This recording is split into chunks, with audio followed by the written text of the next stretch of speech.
Hello, viewers. Welcome to another episode on the Little Fellas Sports Podcast. So, today we are back with another episode on the PL 12th Man Show series. And this time we'll be previewing to Game Week 11 of the PL season. So, before we get into the episode, please do like, share, and subscribe to our YouTube content. We are also on Twitter and Instagram, and you can follow us at the Little Fellas handle. So, coming over to the episode, it's all about Game Week 11. It's a big week for the Premier League because crowds are going to come back into the stadiums. Limited number, but I think that is still a win. And of course, the coronavirus has definitely not left the PL completely because we've seen one fixture itself get postponed because one team has been heavily infected by the virus. So, a lot of question marks as to whether the crowds coming in will only increase the chances of more and more players getting affected by the virus. And in fact, the whole the whole conduction of the PL in this sort of a scenario with crowds in place is still a big question mark. So coming over to my guest today, I have Raghuveer representing Manchester United, and we've got two Chelsea boys in the house. One is Narayanan, who's been a constant fixture with the PL 12th Man Show series, and the other is a debutant, his first episode in our podcast, Anirudh. So thank you guys. Thank you for taking time out and being a part of the podcast today. So starting off with a recap of Game Week 10, Raghuveer, what are your thoughts from Game Week 10? We had some really interesting fixtures and we had some really interesting results as well. So what do you make of Game Week 10? Game Week 10 was a pretty interesting game week when you look it from a Manchester United point of view. Teams at the top, Spurs and Chelsea, they played out a draw, and that helped us close the gap with the game in hand. And also, United making a huge comeback in the second half was a big plus for us. Positive going ahead into the Champions League game against Paris, but unfortunately we lost that game. But the biggest surprise this game week was Fulham beating Leicester, and we all expected Jamie Vardy hat-trick as told by our FPL expert Sukin Kumar. So that unfortunately didn't happen, and Leicester they were outplayed by Fulham, and Fulham's penalty curse was lifted after Ivan Cavalier scored that penalty. Pretty much all the results were as expected. Probably the Arsenal Wolves game, where Jimenez had a big injury and probably career-ending one. So my hearty wishes for him to recover and hopefully be back on the pitch soon for Wolves. And he's going to be a huge miss for Wolves right now. He don't have a proper centre forward.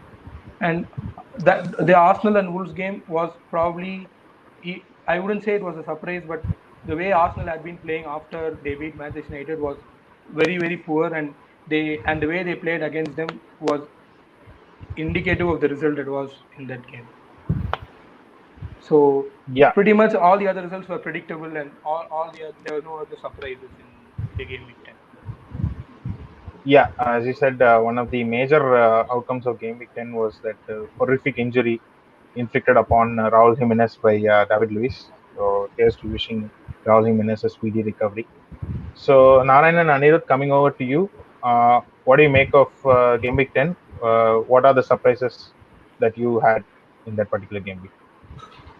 So going into my predictions for the last game week, I got some of them correct, and I had a lot of misses actually last game week. So some of them are like Liverpool and Brighton. Actually, I thought Liverpool will outplay Brighton easily after how they played against Leicester City. So it was actually surprising that how they played out a draw in the end, looking at the context of what happened in the game. So one fixture was that, and the other one was United comeback actually. Going 2-0 down, I actually predicted a 2-2 in that game. So actually, United looked very comfortable after they brought on Cavani. So they had it. They played like Sodon played right into their hands in that game. And the other one which I got wrong was the Leeds Everton game. I thought Everton would win that game, and I think Leeds played very well. And Wolves Arsenal was pretty much what I expected. Arsenal looking very static, and they don't have any creativity. So Wolves had an easy win in that game. And the major upset for this week was the Leicester Fulham game. So Fulham actually played really well. I think Anguissa from the midfield played really well in that game. So they managed to beat Leicester at their home. So apart from that, I think everything was normal only. But I expected a Chelsea win last week, but kudos to Mourinho. He played out for a draw and he got what he wanted. Actually. Yeah, So anything to add to that, Anirudh? yeah, so last game week was ordinary with some surprising results again. Pool Brighton was a really surprising result. We had all expected actually Pool to play out Brighton easily and win the game, win the fixture. But as you know, football is unpredictable. So Brighton played their football. They should actually would have won the match with if Neil Maupay would have scored the penalty. So that was a pretty surprising result. Leeds Everton was a highly interesting game with high intensity going between both the sides. Leeds actually had more chances. They should have had a bigger score line. The match finished 1-0. That was pretty somber. Wolves, Arsenal, as you can see, Arsenal's poor form again showed that they have many to improve, many aspects in their game to improve.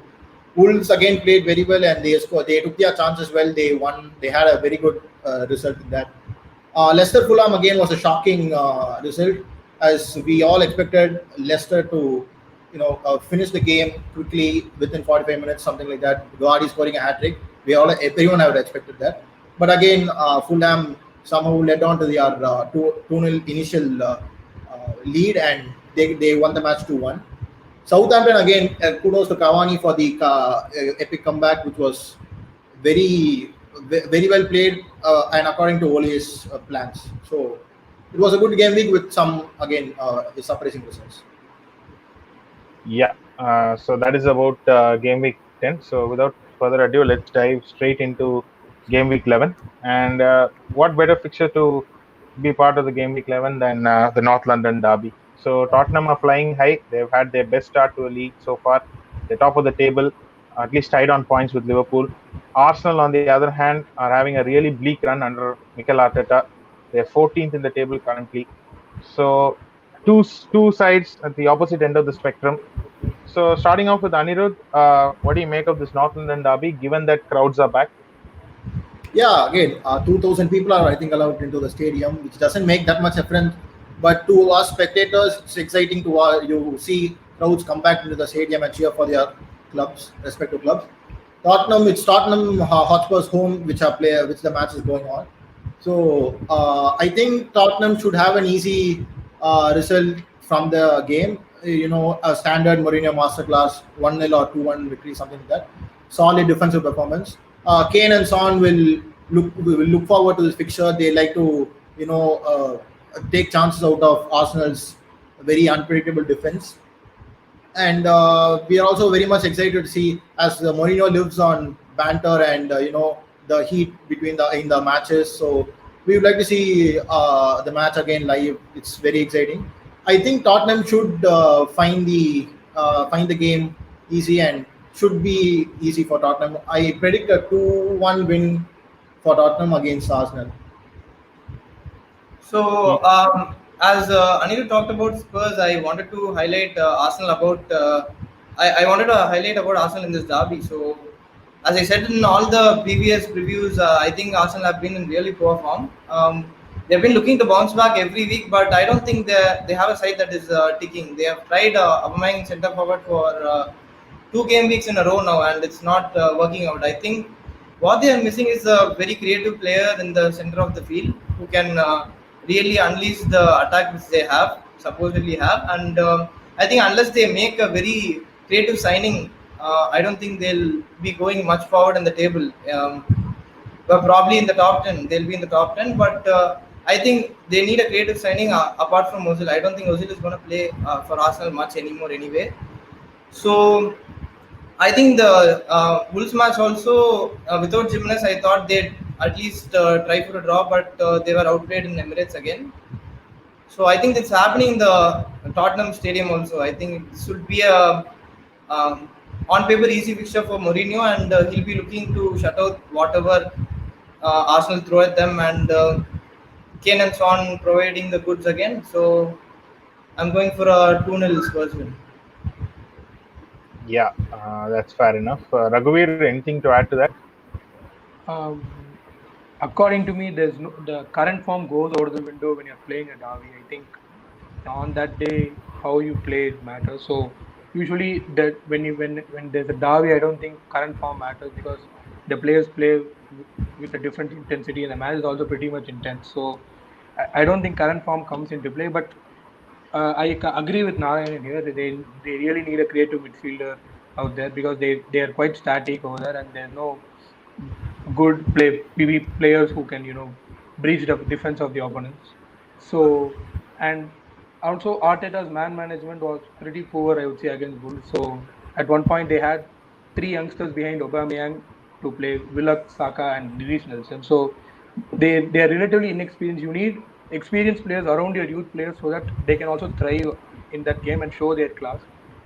They played three relatively inexperienced youth players out there. So I would say it's pretty much both Arteta and Arsenal's fault losing the Wolves game, and I hope they correct their faults and show their true passion and in the North London derby. And for Spurs, I think Mourinho had his result in the Chelsea game, and coming into this game, I think Harry Kane usually does well in the North London derby and always scores against Arsenal. So I expect him to play well, and in his new number 10 role, I think he's thriving there and he's in really good form. I think it'll be a 2-1 Spurs win or probably a 1-1 draw. So Yeah. Yeah. Yeah, so that's about the Northern and Derby then. Fairly very similar opinions from all three experts. So moving on to the next fixture, Chelsea Leeds. Frank Lampard has had a very good start to the league with all the signings that Chelsea has made. I think Chelsea are off to a really good start, and they're also facing a high-flying Leeds, who've been praised for their attacking football and their never give up attitude. So Raghuveer, starting off with you, what do you make of this Chelsea Leeds fixture?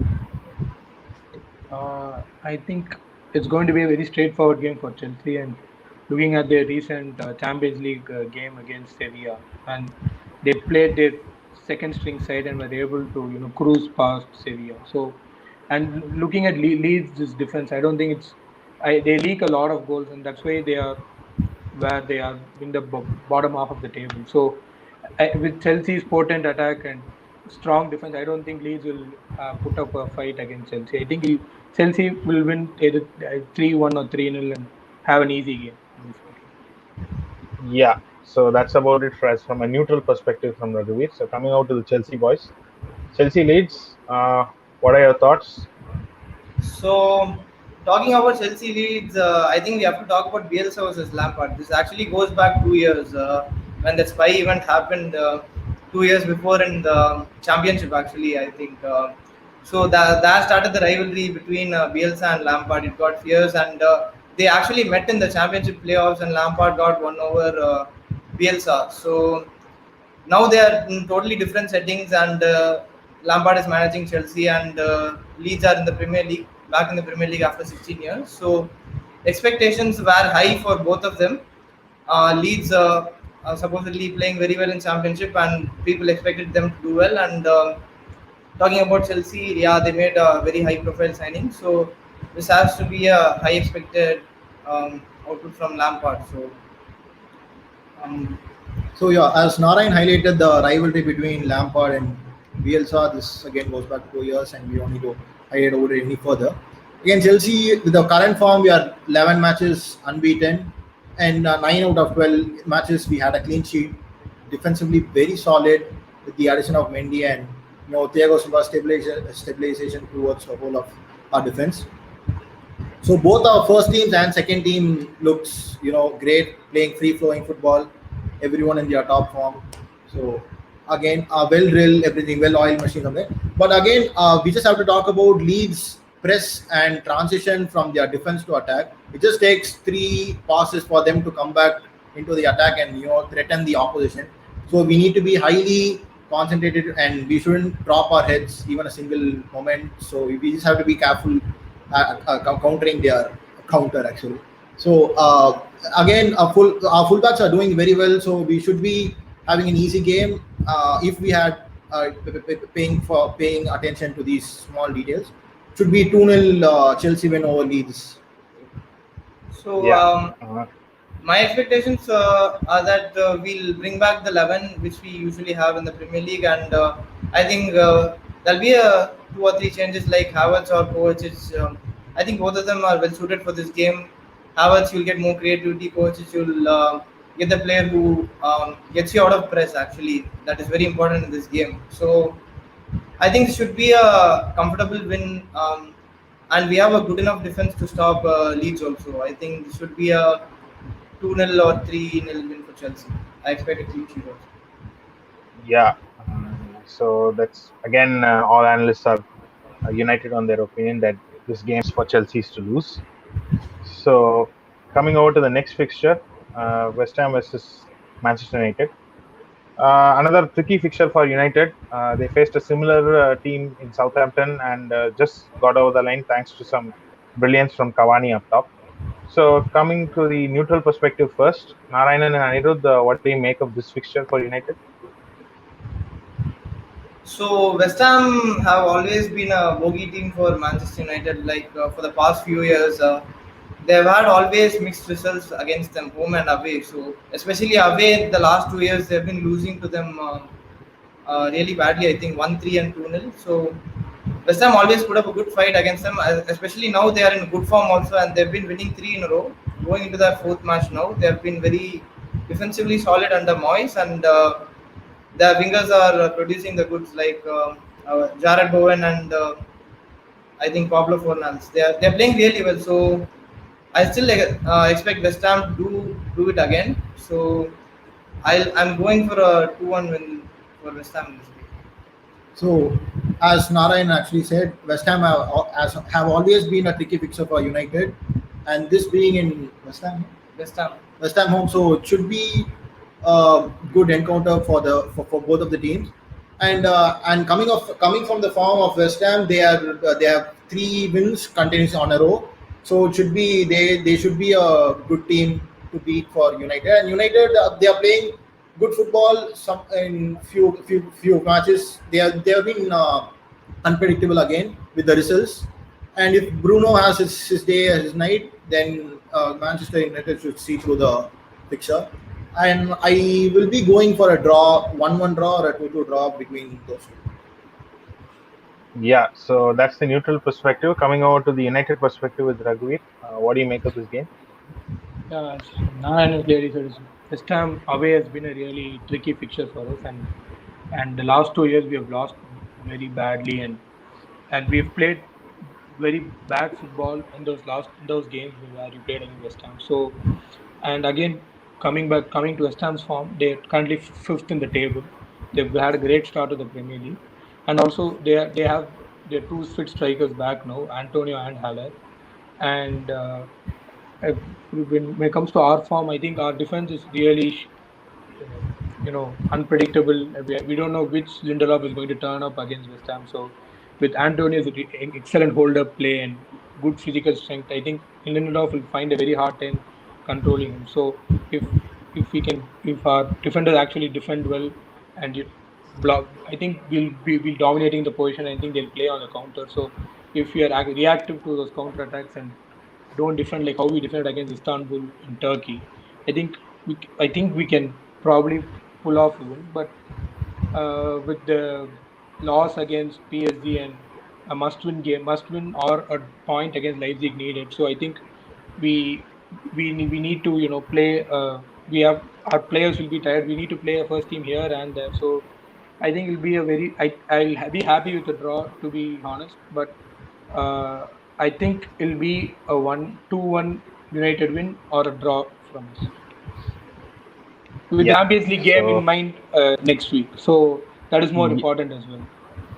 Yeah, the CL fixture is more important, especially given the fact that you lost to PSG midweek. So I think you needed 1 point out of the last 2 games. You haven't got that 1 point now, so you have to wait for the next game as well. So coming over to the next fixture, which is Liverpool Wolves. Liverpool, of course, depleted team. Almost half their first team is missing. Wolves have lost their premier striker in Raul Jimenez and are forced to play with the prodigy Fabio Silva. So Raghuveer, starting off with you, what do you make of this fixture? I I think Liverpool will have a comfortable outing this time because they don't have a solid number nine to deal against. I think their attack is now less potent now without Raul Jimenez, and I think Salah will be back this weekend, and their potent front three will be good enough to uh, beat Wolves. But Wolves have now changed their tactics. Now they start defending with the back four and then attack with the back three. So we'll see. I don't think Wolves will. I think Wolves will probably score a goal there, but I think Liverpool will outscore and even though their defense is so weak, I think their attack will outscore Wolves. So they are potent enough to beat the Wolves' sturdy defense. I'll predict a Yeah. 3-1 or a 4-1 Liverpool win. Yeah. Okay. Coming over to Narayan and Anirudh, what do you make of this fixture? Do you think Liverpool can pull it off? So yeah, coming into the game, Liverpool have almost 67 games unbeaten in Anfield, and they've been winning past 26 games, whichever Salah, Mane, everyone have started. So since as Raghuveer said, they should have an easy outing. With Wolves do not lack the firepower to have any damage on Liverpool's back four. Alisson. So and one more thing, going into Salah will be back, so we might expect him to score and take his control over the game. So it should be an easy encounter for Liverpool with a 3-1 or 3-2 win for Liverpool. So talking about this fixture, I think Liverpool are not Arsenal and Anfield is not Emirates. So I don't think Wolves can pull off a win here like they did in Emirates last week. So yeah, Liverpool, I think it'll be a pretty easy fixture for them to see through. As everyone said that Raul Jimenez is not fit, or I don't think when he'll play again. So I'm predicting a 3-1 Liverpool win in this game because it's at home, and I think Liverpool will lose. Yeah. Yeah. So I think there's a consensus on that as well. So Liverpool win according to the house. So moving over to the next game, Manchester City versus Fulham. Raghuveer, what are your thoughts on this game? I think City have this in the bag. Yeah, as rightly said, City I think will have a stroll in the park and like how they played against Burnley last time around. I think it's probably going to be a 5-0 or 6-0 thrashing by City. Yeah. So Narayan and Anirudh, coming over to you. What do you make of this game? So coming into this fixture, I don't think we have much to talk about. Even though like Fulham turned up last week, they've been slowly finding their feet in the league, like getting a couple of points and at least performing, being competent enough to play against a Premier League team. So I don't think they have anything much to do in City away. So I think it'll be a easy win for City with a clean sheet. I think 4-0. As both of them said, City should have a pretty easy outing against Fulham. Should be a thrashing of 4-0 or 5-0 against Fulham. So it should be an easy encounter. Yeah. So that is about then the house believes that City should have a high-scoring game against Fulham with a clean sheet. So moving on to the next game, Burnley Everton. Another interesting fixture, at least from the league perspective. Narayan, coming over to you, what do you make of the Burnley Everton fixture? Burnley Everton. I think I'm gonna predict Burnley even with a clean sheet in this, like I did in the first review.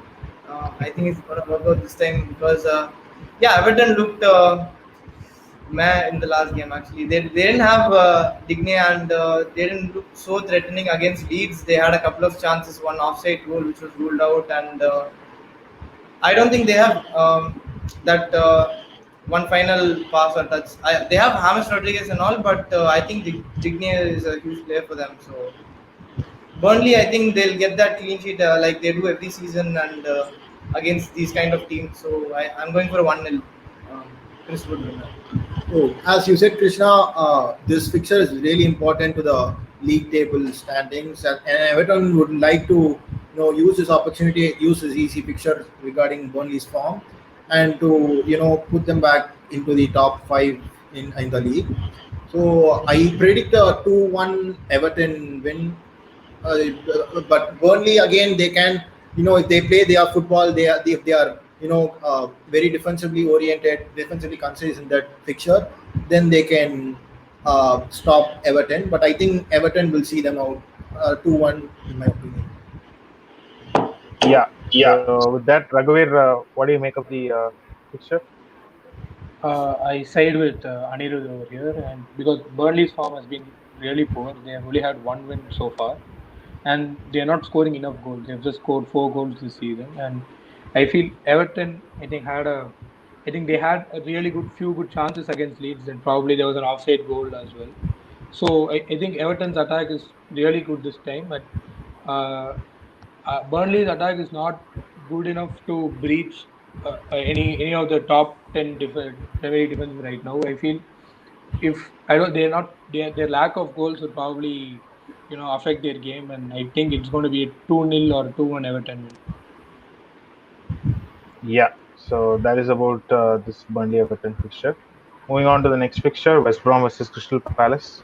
Raghuveer, what do you make of this fixture? I think it's a easy win for Crystal Palace. No, I kind of disagree with you. West Brom have found their feet in the Premier League right now. They played a really good game against us, but unfortunately they lost that game. But they put up a good fight against Sheffield and they won the game. And Crystal Palace, without Zaha and with Zaha, struggled in the last 2 games. And I think it's probably going to be a 1-0 or a 2-0 West Brom win. Oh, okay. Narayanan and Anirudh, coming over to you. What do you make of this fixture? Yeah, this I feel this is a proper nil-nil, match of this game week. They both. I don't think West Brom will outscore Crystal Palace or Crystal Palace doing the same to West Brom. So it should be a nil-nil match in my opinion. So Nar- I think this fixture, these kind of fixtures are always based on form. Like Raghuveer said, West Brom edges it based on form right now. They played a good game against United and they won against bottom place Sheffield last week. And Crystal Palace have been struggling with and without Zaha for the last 2-3 weeks. So I expect a 1-0 win from West Brom. Yeah, so it's either a draw or a win for West Brom, according to the house. So moving over to the next game, it's Sheffield versus Leicester. So Narayanan, starting off with you, what do you make of this fixture? So this fixture, players haven't won a game, and Leicester have been in poor form for the last 2 games. So if Sheffield have any hopes of surviving in the Premier League, they have to put the foot down right now.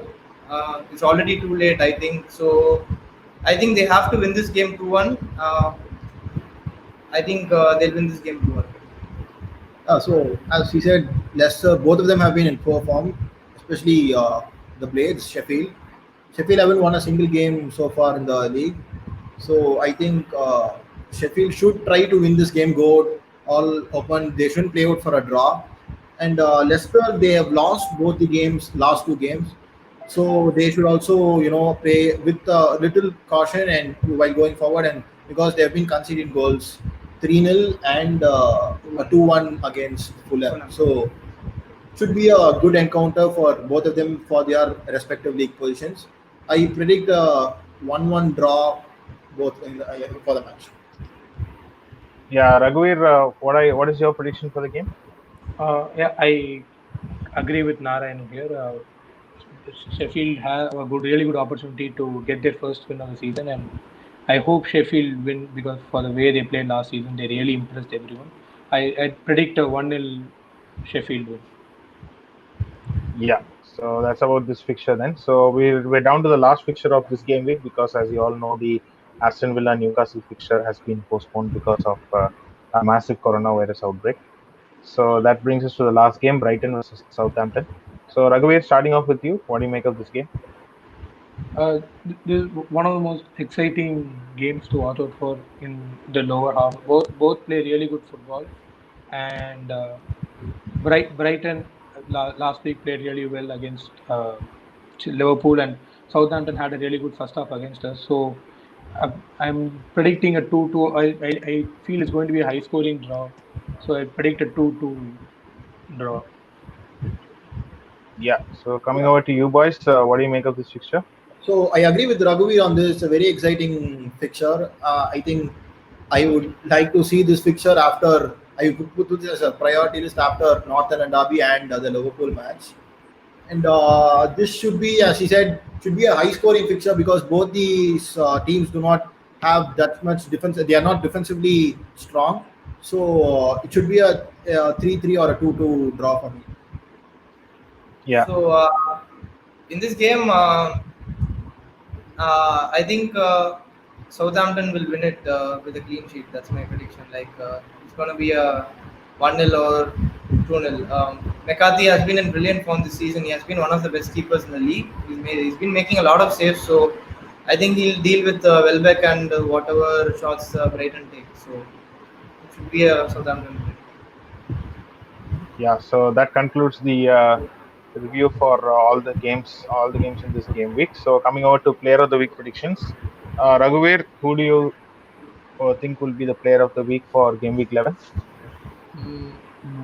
I have three options. One will be Bruno Fernandes, and 2 and 3 I think it would be any of the City midfielders and attackers who are going to have a field day against Fulham. So I'll probably pick Kevin De Bruyne and Riyad Mahrez. So Bruno Fernandes, Kevin De Bruyne, and Riyad Mahrez are my top three.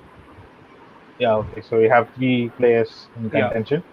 So coming over to Naz and Anirudh, starting off with Narayanan, who do you think will be the player to watch out for this game week? So I think it'll be criminally underrated if you don't pick a City midfielder this week for a player of the week. So I'm going for a differential Raheem Sterling this week. I think he'll start and I think he's gonna score a hat trick this game. Yeah, the last few times Raheem Sterling was picked, I think he was some pundits picked Raheem Sterling as player of the week and he got benched. So I'm not sure. Anirudh, coming over to you. So again, City have the most easy fixture in this game week. Should be Kevin De Bruyne, in my opinion. I will pick second option. Player of the week is second option. I will pick Son as actually because he hasn't. To be frank, has an easy fixture against Arsenal. They don't think they are going to contain Son in any way. So I'll be picking KDB and Son. These two. Yeah. So that's about it from the review video. Thanks a lot to my guests Raghuveer, Narayanan and Anirudh for taking time out being a part of the podcast today. So please do like, share, and subscribe to our YouTube channel and follow us on Instagram and Twitter for updates. We will be back with another episode soon. Until then, stay tuned. Thank you. Thank you.